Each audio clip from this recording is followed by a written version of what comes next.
दोस्तों, आपका एक बार फिर से हमारे चैनल नोटबोर्ड में स्वागत है। आज के जो वीडियो है, इस वीडियो में हम आपके लिए क्लास 12th का जो चैप्टर 3 है मैथ्स का, जिसका नाम है मैट्रिसेस, इससे पहले जो है हम इस वीडियो से पहले इसकी एक्सरसाइज 3.1 करवा चुके हैं। आज के जो वीडियो है, मैंने आपको बताया था उसकी लास्ट वीडियो में कि हम आपके लिए एक इंट्रोडक्शन वाली वीडियो लाने वाले हैं, जिसमें उसके बाद हम आपको टाइप्स ऑफ मैट्रिसेस बताएंगे। फिर मैट्रिसेस का जो प्रॉब्लम्स होती है, जिसमें एडिशन हो गया, सब्ट्रैक्शन हो गया, मल्टीप्लिकेशन, उसकी भी वीडियोस आने वाली हैं। तो आज की जो वीडियो है, इसमें हम इंट्रोडक्शन और जो मैट्रिसेस के टाइप्स हैं वो कवर करेंगे। ठीक है, तो उसके लिए आप पूरी वीडियो एंड तक देखिएगा, और अगर चैनल पर नए हैं तो प्लीज़ चैनल को सब्सक्राइब कर दीजिए और ये वीडियो दोस्तों के साथ शेयर करना मत भूलिएगा। ठीक है, तो चलिए शुरू करते हैं। सबसे पहले मैट्रिसेस होता क्या है। बुक की है, जो सारी चीज़ें बुक में दी गई है वही मैं यहाँ पे लेकर आया हूँ, उसी को मैं आपको एक्सप्लेन करूँगा। ठीक है, बुक में भी जो है बहुत सिंपल लैंग्वेज में बताया गया है।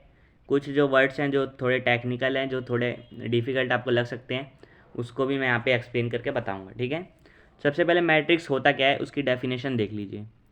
A matrix is an ordered rectangular array of number or functions. एक मैट्रिक्स क्या है, ऑर्डर्ड रेक्टेंगुलर एरे है। जैसे कि ये देख लीजिए और ये देख लीजिए, ये ऑर्डर्ड है। और रेक्टेंगुलर एरे का मतलब क्या, कि ये देख लीजिए, ये दोनों जो है रेक्टेंगुलर है। ठीक है, ये तीसरा भी आप देख लीजिए रेक्टेंगुलर है। और एरे मतलब कि इसके जो एलिमेंट्स हैं वो सेम कैटेगरी के हैं और जो है सिस्टमेटिक तरीके से जो है अरेंज्ड है। एरे मतलब क्या होता है कि सिस्टमेटिक किसी का अरेंजमेंट। ठीक है, और सेम टाइप के एलिमेंट्स होने चाहिए। तो ये सभी जो एलिमेंट्स हैं सेम टाइप के हैं। ए, बी और सी तीन मैट्रिसेस हमें दी हुई है।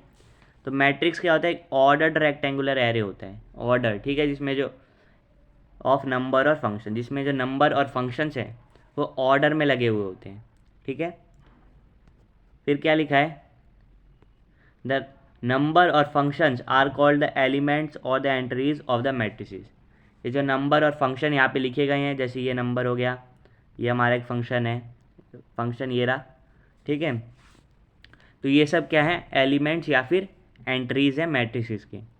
ठीक है, मेन बात क्या, कि मैट्रिसेस को हम कैपिटल लेटर से डिनोट करते हैं। जैसे ये देख लीजिए, capital A, capital B, capital C. और उसके जो एलिमेंट्स है उसको हम स्मॉल लेटर से डिनोट करते हैं। ठीक है, वो मैं आपको अगले पेज पे बताता हूँ।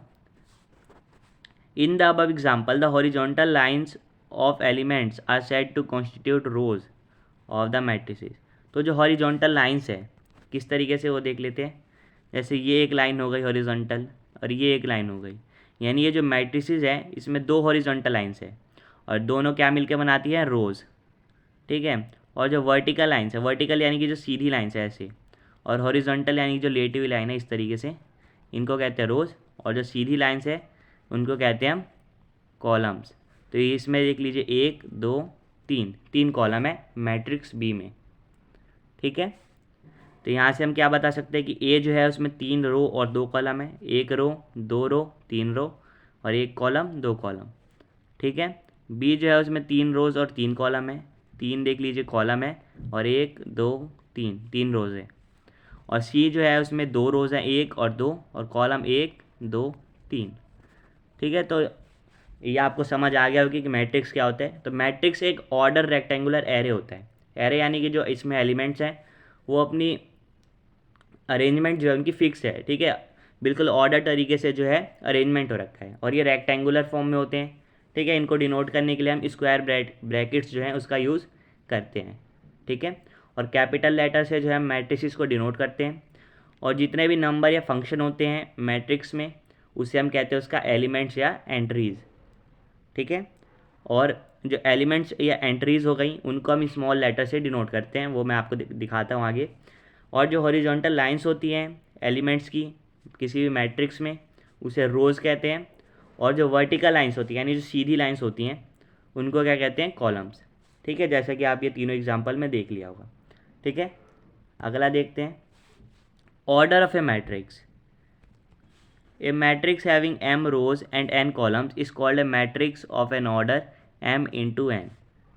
ठीक है, जिसको हम क्या पढ़ते हैं, m बाई n मैट्रिक्स।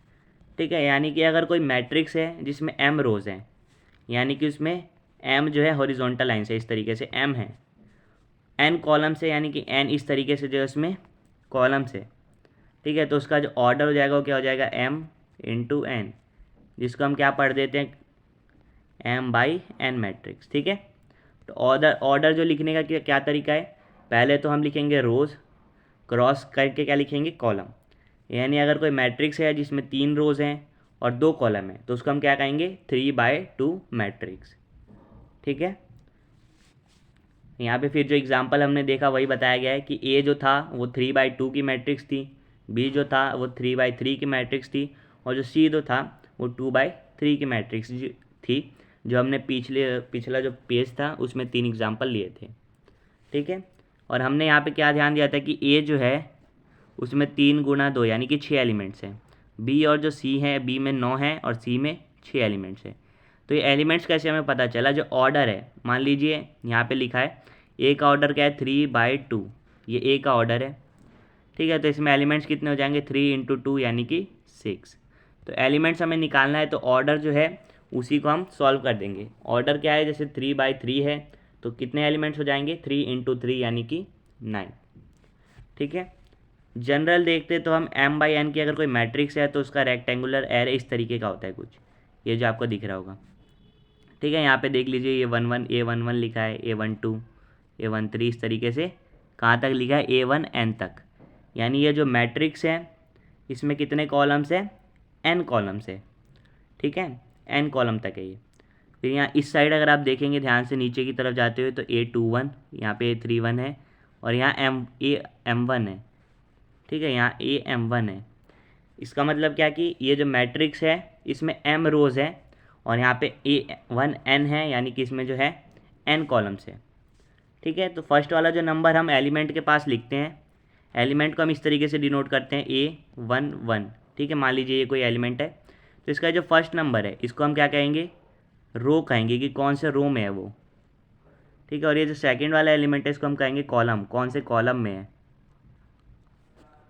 ठीक है। तो ऑर्डर जो है मैट्रिक्स का इस तरीके से होता है, रो इंटू कॉलम, जिसको हम पढ़ते हैं रो बाय कॉलम। यानी कि अगर m रोज़ हैं और n कॉलम्स है तो क्या हो जाएगा, m/n मैट्रिक्स, ठीक है। किसी भी मैट्रिक्स को हम इस तरीके से डिनोट करते हैं Aij m × n, ठीक है। ये जो है हमारा मैट्रिक्स को डिनोट करने का तरीका होता है। Ij क्या है, Aij क्या है, Aij एक एलिमेंट है। आई क्या बता रहा है कि वो कौन से रो में है, रो में, और जे क्या बता रहा है कि कौन से कॉलम में है, ठीक है। अगर मान लीजिए कोई एलिमेंट है A13, तो ये क्या हो गई आई की वैल्यू, ठीक है, ये वाली फर्स्ट वाली, और ये क्या हो गई जे की वैल्यू। तो आई क्या बता रहा है कि वो जो एलिमेंट है वो फर्स्ट रो के थर्ड कॉलम में है। फर्स्ट किस लिए, क्योंकि ये पहले जो लिखा है वो आई की वैल्यू है, आई क्या बता रहा है, रो, यानी फर्स्ट रो, और दूसरा जो है जे की वैल्यू है, जे क्या बता रहा है, कॉलम, यानी फर्स्ट रो और थर्ड कॉलम का जो एलिमेंट है वो उसकी यहाँ पे बात हो रही है, ठीक है। अब यहाँ देख लीजिए ith रो के जो कॉलम जो है, ith रो जो है उसके जो एलिमेंट्स है वो क्या है, ai1 ai2 ai3, कितने तक लेके, ain तक लेके। और जो जे कॉलम के जो एलिमेंट्स है वो क्या है, aij a2j a3j amj, इस तरीके से, ठीक है। नीचे क्या बातें लिखी गई हैं वो देख लेते हैं। जनरली जो होता है aij क्या है, एक एलिमेंट है जो आई वाले रो में है और जे वाले कॉलम में। अभी मैंने आपको जैसे एग्जांपल दिया था A13 का, फर्स्ट रो थर्ड कॉलम, ठीक है। तो उसी तरीके से अगर कोई aij एलिमेंट है तो वो आई वाले रो में होगा और जे वाले कॉलम में होगा। इसको हम क्या कह सकते हैं, आई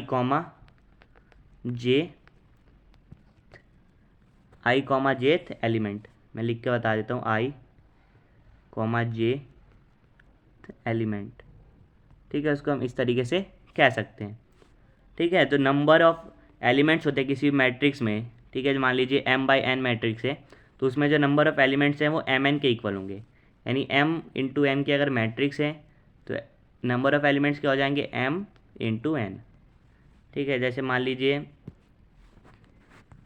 ये वाला देखते हैं, मान लीजिए कोई मैट्रिक्स है 2/3 ऑर्डर की, तो इसमें जो एलिमेंट्स हो जाएंगे 2 × 3 यानी कि 6 एलिमेंट्स हो जाएंगे, ठीक है।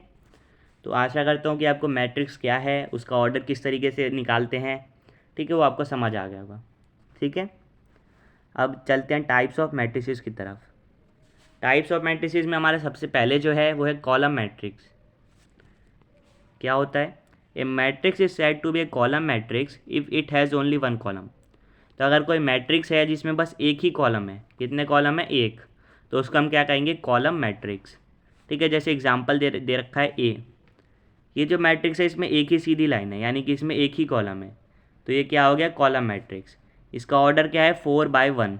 4 किस लिए? यहाँ देखते हैं, 1 रो, 2 रो, 3 रो और 4 रो। रो कितनी है? 4। कॉलम कितना है? 1, इसलिए जो इसका ऑर्डर हो गया 4/1। ठीक है, जनरल की अगर हम बात करें, ये देख लीजिए नीचे, ए इज़ इक्वल टू, अगर कोई ए नाम की मैट्रिक्स है उसका, ठीक है, उसमें जो ऑर्डर है क्या होगा? m/1।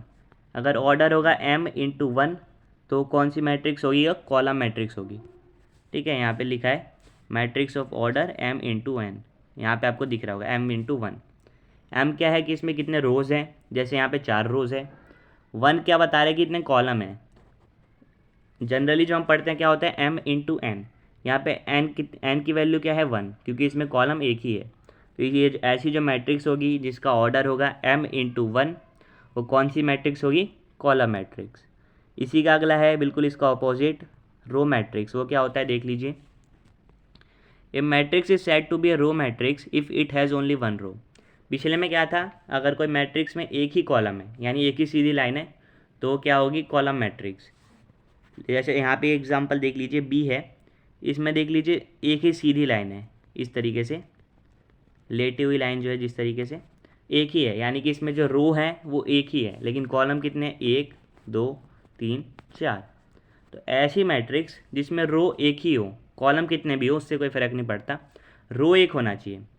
ठीक है, जनरली की बात करें तो अगर कोई मैट्रिक्स बी है, उसका ऑर्डर क्या है? 1/n।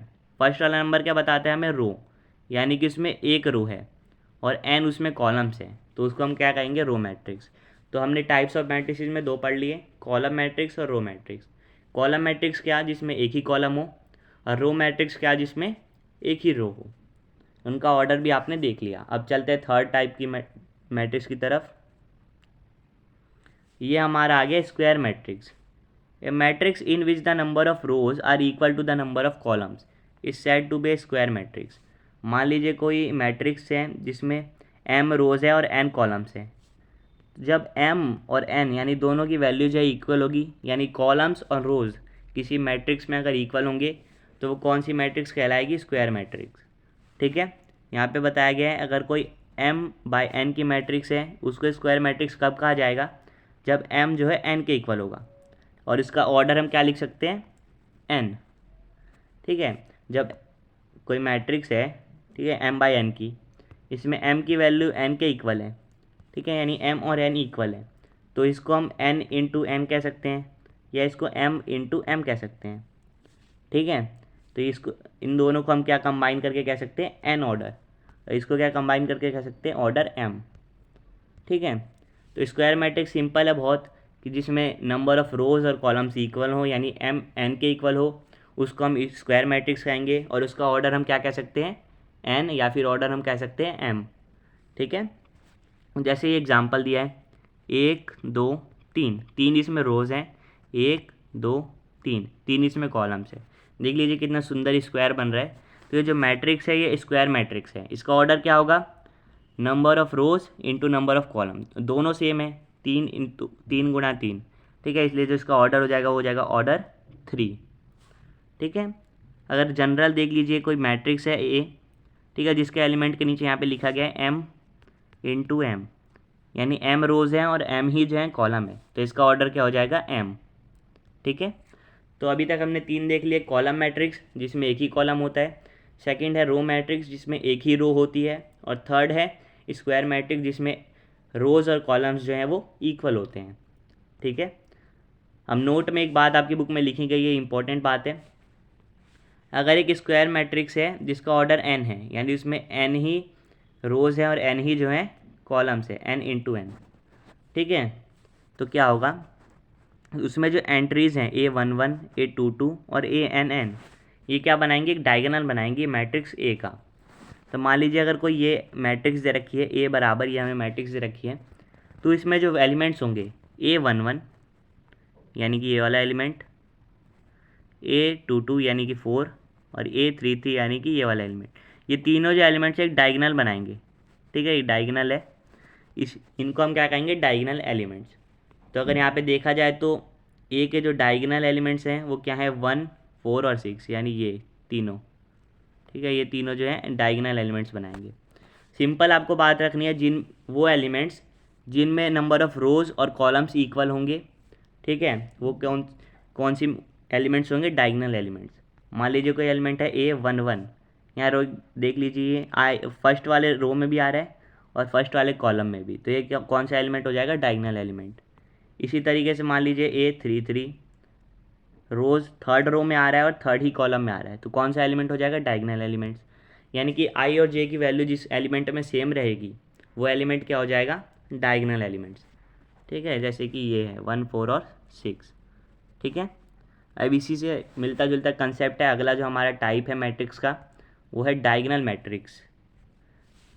ये क्या होती है, a square matrix is said to be diagonal matrix if all its non-diagonal elements are 0।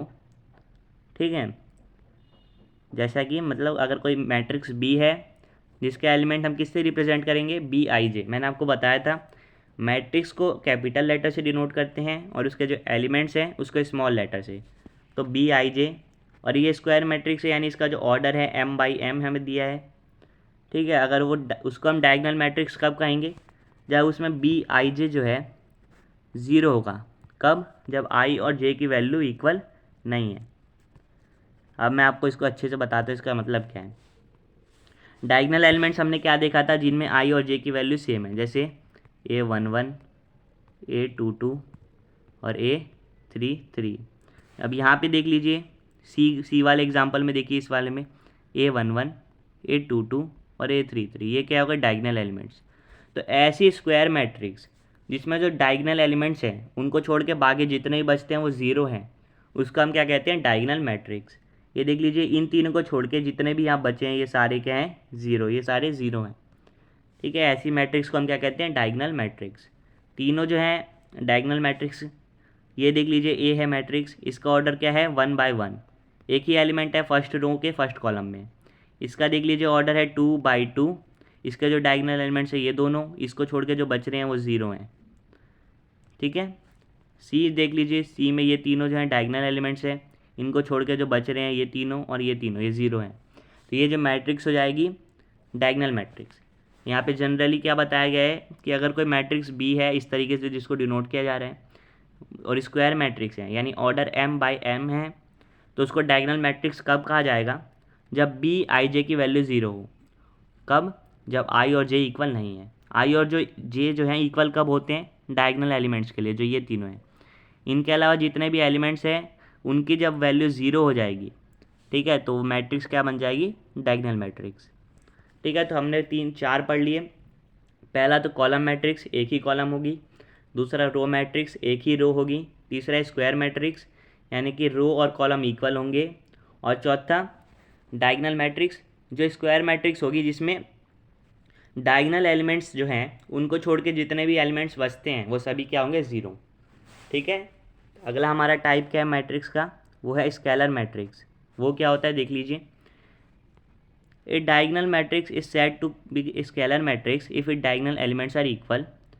ठीक है, डायगोनल मैट्रिक्स हमने पढ़ा क्या होता है, जिसमें डायगोनल एलिमेंट्स जो हैं उनको छोड़ के बाकी 0 होता है।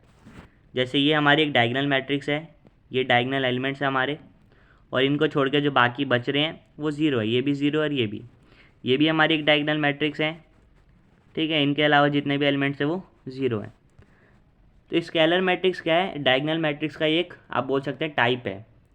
ठीक है, या फिर इसका एक स्पेशल केस है जिसमें जो डायगोनल मैट्रिक्स जो है वो तो फॉलो होगा, यानी इसमें डायगोनल एलिमेंट्स होंगे। ठीक है, यानी डायगोनल एलिमेंट्स को छोड़ के जितने बच रहे हैं वो 0 तो हैं, लेकिन जो डायगोनल एलिमेंट्स है वो भी सेम है। तो स्केलर मैट्रिक्स क्या है, एक टाइप की डायगोनल मैट्रिक्स है जिसमें जो डायगोनल एलिमेंट्स हैं डायगोनल एलिमेंट्स यानी कि जिनकी आई और जे की वैल्यू इक्वल होती है वो क्या है, सेम। जैसे यहाँ देख लीजिए एक डायगोनल एलिमेंट है -1, दूसरा भी है -1, ये दोनों मिलके डायगोनल बना रहे हैं। यह है √3, यहाँ √3 और यहाँ √3, यानी डायगोनल एलिमेंट्स जो हैं उनकी वैल्यू इक्वल है, मैग्नीट्यूड इक्वल है, और उसके अलावा जितने भी एलिमेंट्स बच रहे हैं वो 0 हैं। तो ऐसी मैट्रिक्स क्या हो जाएगी, स्केलर मैट्रिक्स। तो आपको यही समझ जाए कि डायगोनल मैट्रिक्स का जो एक स्पेशल केस है वो है स्केलर मैट्रिक्स, जिसमें जो डायगोनल एलिमेंट्स हैं यानी जिनकी आई और जे की वैल्यू इक्वल होती है वो क्या हो जाते हैं, सेम, जैसे आपको यहाँ देखने को मिल रहा है। बी वाले मैट्रिक्स में देख लीजिए -1 सेम डायगोनल एलिमेंट्स है। सी वाले में √3 3 बार हैं और तीनों एलिमेंट्स जो हैं डायगोनल एलिमेंट्स हैं और तीनों सेम हैं। इसके अलावा जो एलिमेंट्स बच रहे हैं इसमें वो 0 हैं। तो ऐसी मैट्रिक्स क्या हो जाएगी हमारी, स्केलर मैट्रिक्स। ठीक है, वही यहाँ पे बात बताई गई है। ठीक है, आपको आसानी से समझ आ जाएगा। अगला हमारा टाइप है आइडेंटिटी मैट्रिक्स। ये स्केलर मैट्रिक्स का ये केस है। ठीक है, स्केलर मैट्रिक्स जो है डायगोनल मैट्रिक्स का केस है। डायगोनल मैट्रिक्स स्क्वायर मैट्रिक्स का केस है। बिल्कुल ये लाइन वाइज चल रहे हैं, ऑर्डर वाइज, यानी कि डायगोनल मैट्रिक्स है वो स्क्वायर मैट्रिक्स का केस है, स्केलर मैट्रिक्स जो है वो डायगोनल मैट्रिक्स का केस है, और जो हमारी आइडेंटिटी मैट्रिक्स है वो स्केलर मैट्रिक्स का केस है। किस तरीके से देख लीजिए, square matrix in which all the diagonal elements are 1 and rest are all 0 is called identity matrix. ठीक है, सिंपल भाषा में समझते हैं। ये एक डायगोनल मैट्रिक्स है, यानी इसके जो डायगोनल एलिमेंट्स हैं उनको छोड़ के बाकी जो है 0 है, तो एक डायगोनल मैट्रिक्स हुई। ठीक है, तो ऐसी डायगोनल मैट्रिक्स जिसमें जो डायगोनल एलिमेंट्स है वो सारे 1 हों। पिछले में क्या था स्केलर मैट्रिक्स में कि जो डायगोनल एलिमेंट्स है वो इक्वल होने चाहिए, अब वो 1 हो, 2 हो, 3 हो, उससे कोई फ़र्क नहीं पड़ता। लेकिन आइडेंटिटी मैट्रिक्स में क्या होगा कि जो डायगोनल एलिमेंट्स है वो सारे 1 होने चाहिए, जैसे इसमें है, जैसे इसमें है। ठीक है, और बाकी जो होंगे वो 0 होंगे ही। नीचे एक बात लिखी गई है, वही मैं आपको समझा रहा हूँ। A scalar matrix is an identity matrix when k is equal to 1। तो अगर कोई स्केलर मैट्रिक्स है वो आइडेंटिटी मैट्रिक्स कब बनेगी, जब उसके जो डायगोनल एलिमेंट्स हैं वो कांस्टेंट होंगे, यानी उनकी वैल्यू सेम होगी, और वो किसके इक्वल होगी, 1 के, तो वो बन जाएगी आइडेंटिटी मैट्रिक्स। सातवां जो हमारा टाइप ऑफ मैट्रिक्स है आखिरी, वो है ज़ीरो मैट्रिक्स। ज़ीरो मैट्रिक्स क्या होगी, बहुत सिंपल है, वो मैट्रिक्स जिसके जो सारे एलिमेंट्स हैं वो 0 होंगे, उसको हम कहते हैं ज़ीरो मैट्रिक्स। यहाँ देख लीजिए सारे एलिमेंट्स जो हैं 0 हैं इसके। ठीक है, इसको हम डिनोट करते हैं O से, और हमने जो पिछला देखा था वो था आइडेंटिटी मैट्रिक्स, उसका हम डिनोट करते हैं I से। ठीक है, और उसके ऑर्डर को हम यहाँ पे लिख देते हैं। मान ली कोई आइडेंटिटी मैट्रिक्स है जिसका ऑर्डर 2 है, तो उसको हम इस तरीके से डिनोट कर सकते हैं I2। कोई आइडेंटिटी मैट्रिक्स है जिसका ऑर्डर 3 है, उसको लिख सकते हैं I3। यानी नीचे जो है सब्सक्रिप्ट में जो उसका ऑर्डर है वो लग जाता है। ठीक है, तो आइडेंटिटी जो मैट्रिक्स होती है उसको डिनोट करा जाता है I से, और जीरो मैट्रिक्स जिसमें सारे एलिमेंट्स 0 होते हैं उसको डिनोट किया जाता है O से। ठीक है, तो उम्मीद करता हूँ आपको जो टाइप्स ऑफ मैट्रिसेस हैं वो समझ आ गए।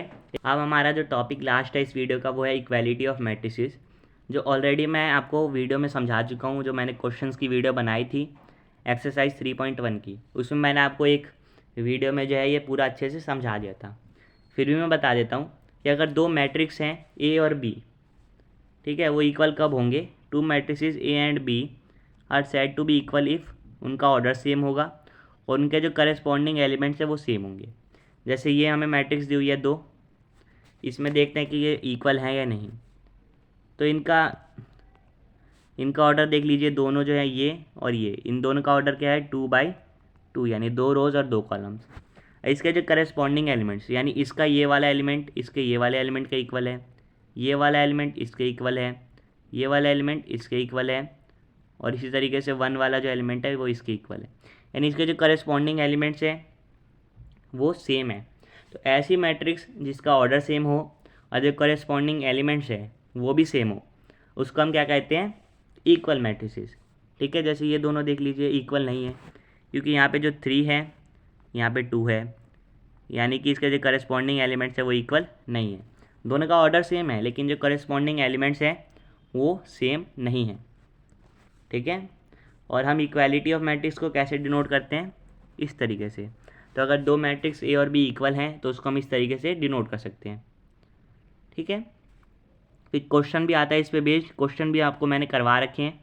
जैसे ये दो मैट्रिक्स हमें इक्वल दी हुई हैं, एक ये वाले मैट्रिक्स है और एक ये, ठीक है। हमसे वैल्यू पूछी गई है वेरिएबल्स की, तो वेरिएबल्स की वैल्यू क्या हो जाएगी, जब हमें देख लीजिए इनका ऑर्डर भी सेम है और ये इक्वल दी हुई है, यानी इक्वल दे रखा है, इक्वल का साइन है यहाँ पे, यानी जो इसके सॉरी यानी जो इसके एलिमेंट्स है वो भी सेम होंगे। यानी ये जो है इसके इक्वल होगा करस्पॉन्डिंग एलिमेंट्स, वाई जो है 0 के इक्वल होगा, जेड 2 के इक्वल होगा, ए √6 के इक्वल होगा, बी 3 के इक्वल होगा ये वाला, और सी जो है 2 के इक्वल होगा। यानी कॉरेस्पॉन्डिंग एलिमेंट्स सेम होंगे। इसका A11 वाला एलिमेंट ये है, इसका A11 वाला एलिमेंट ये है, दोनों सेम होंगे, ठीक है। यानी इसकी वैल्यू इसके इक्वल हो जाएगी, ठीक है। इस तरीके के क्वेश्चन जो एक्सरसाइज में हैं और मैंने आपको सॉल्व करवा दिया है। पूरी प्लेलिस्ट बनी हुई है, उसकी लिंक मैं आपको डिस्क्रिप्शन में दे दूँगा, आप वहाँ से जाके चेक कर सकते हैं। तो आज की वीडियो में मैंने आपको बता दिया मैट्रिक्स क्या होती है, इसके टाइप्स क्या होते हैं, ठीक है। सारे टाइप्स हमने डिटेल में पढ़ लिए। फिर इक्वालिटी ऑफ मैट्रिक्स क्या होती है, ठीक है। इसके बाद की जो वीडियो आएगी उसमें हम आगे के एक्सरसाइज कवर करेंगे, और जो मैट्रिक्स का जो प्रॉब्लम्स है जैसे कि एडिशन, सब्ट्रैक्शन, मल्टीप्लिकेशन किस तरीके से होता है वो भी आगे देखेंगे। तो अगर चैनल पे नए हैं तो प्लीज़ सब्सक्राइब कर दीजिए। आपसे फिर मिलेंगे नेक्स्ट वीडियो में किसी और टॉपिक के साथ, तब तक के लिए bye bye, see you again and thanks for watching.